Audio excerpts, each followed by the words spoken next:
Hello, dear friends. This is Phone Support Channel. Before you start watching this video, please subscribe to the channel and give it a like. And also write your feedback in the comments if this video helped you, or if you have any questions.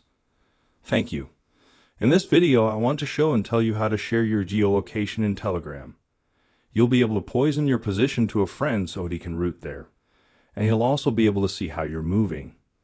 How do you do that? It's very simple. You go to the Telegram app. Now you open up any chat room. For example, I opened a chat with saved messages.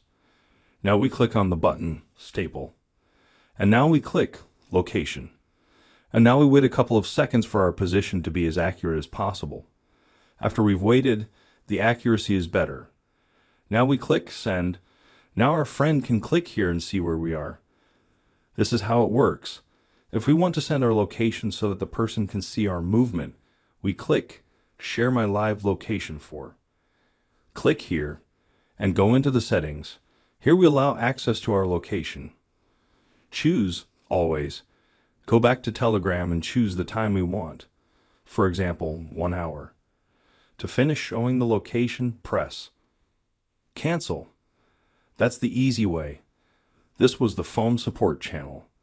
Like and subscribe to the channel. Bye bye.